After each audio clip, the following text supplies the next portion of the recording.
I mix what I like, what I like, what I like, what I like, what I like. I just wanted to jump in real quick because I mean you all know me from my time here hopping on the remix talking about a whole bunch of stuff.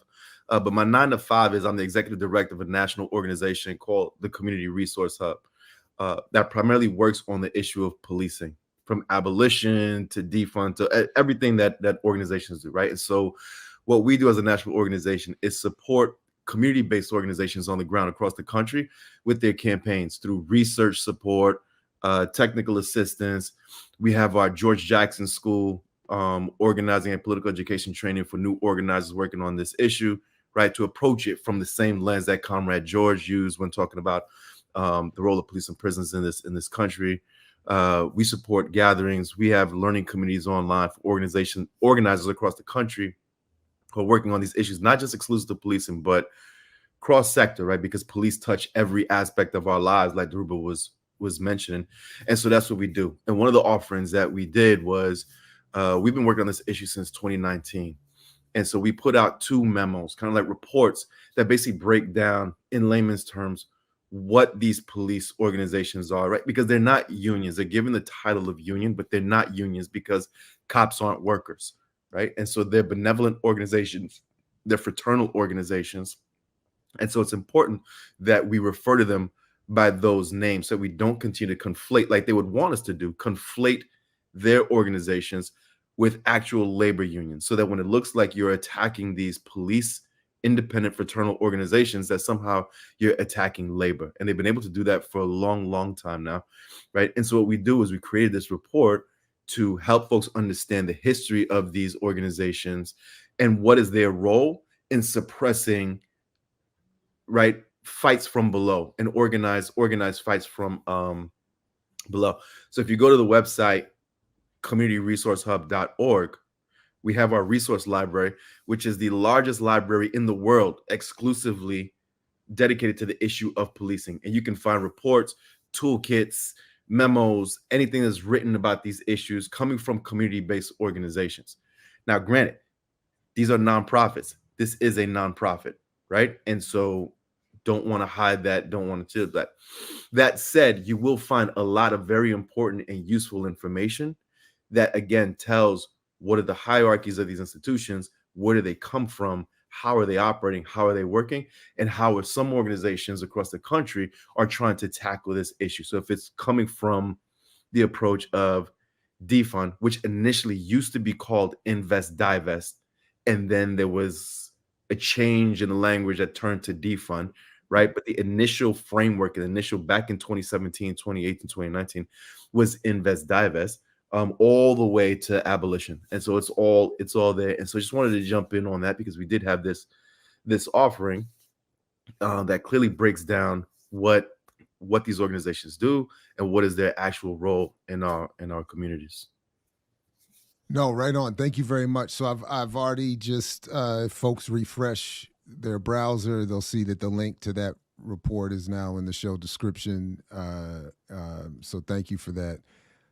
And if you go to the search box and you type unions, there's a number of reports and toolkits on this. There's a number of groups who have written on this issue and continue to do more and more research. As time goes on, there's more folks who are researching and investigating the issue of police unions. And some folks, like the folks in Austin, Texas, actually winning campaigns against the police unions, specifically getting the public involved in contract negotiations.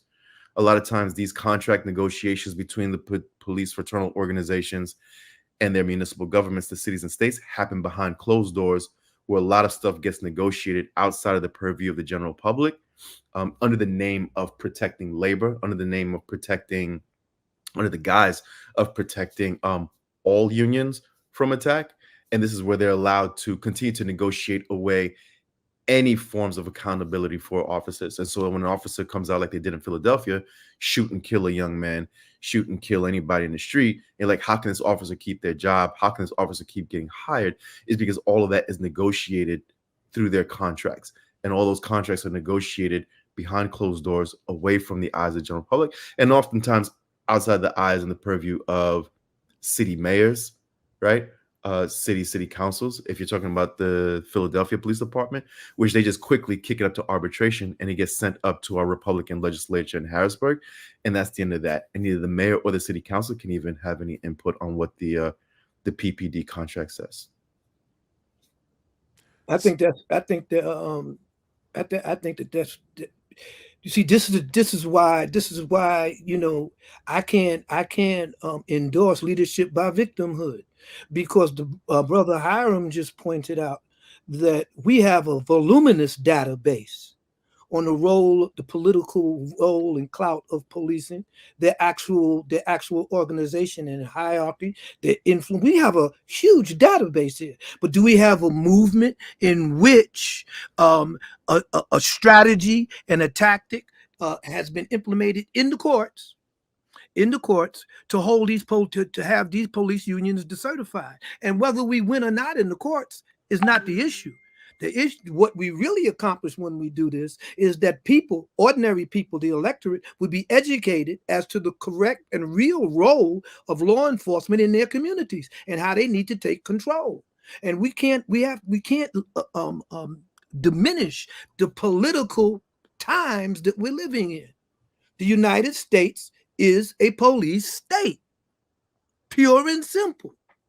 And so we're confronted with the armed agents of the state, just as foreign governments and foreign movements are confronted with the armed military might of United States hegemony and power.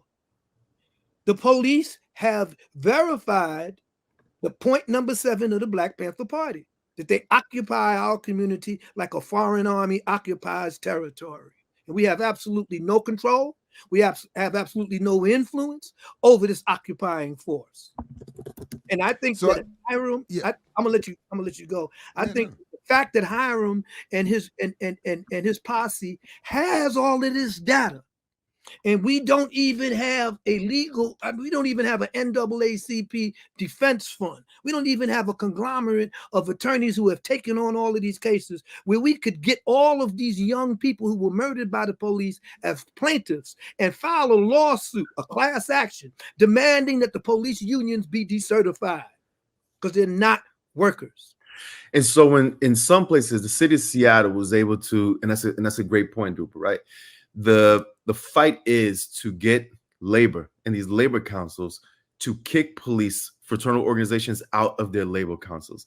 The AFL-CIO, right? These other ones, the city of Seattle, their coalition, I forgot what they called, Defund Seattle, something like that, was able to get the Seattle Labor Commission to kick the police out of their labor council, right? And so they severed their relationship from the Seattle Police Department and labor, so that they're two separate entities, right? Negotiating separately.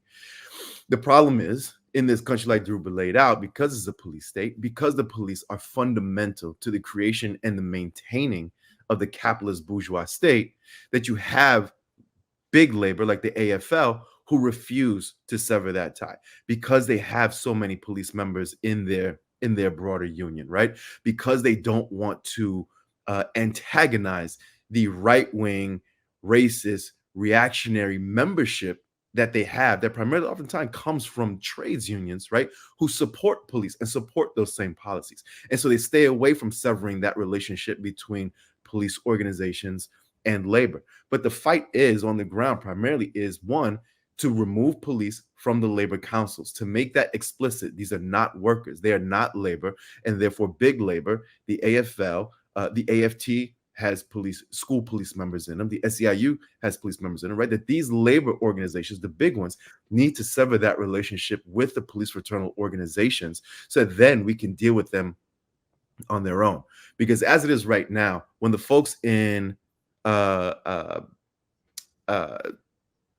California, and I'm forgetting the exact city in California, will come to me, but the folks in Austin who won their campaign against the police union and won changes to the police union contract and the community's ability to intervene in those contracts, right? Like they were also trying to do in St. Louis, that they run into a wall. You will run into a wall when big labor gets involved because they say if you are allow community to intervene and to know what is happening and be a part of the negotiations of police contracts, then that means that the community will also want to be a part of the negotiations for teachers' contracts and for janitors' contracts and for everybody else's contract, public sector contracts, which then opens them up to attacks from the right wing who have been trying to destroy unions since, right, Janus, since the attacks that started in the state of Wisconsin.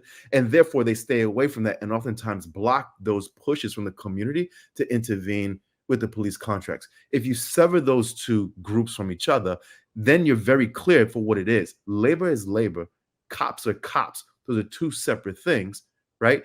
And then we're able to attack it a lot easier. But because of that lack of education, because of that lack of understanding, because of the feeling that we all have as people in this country who support organized labor, when you say union and you label them union, then they fall under this umbrella, and then nobody wants to touch that.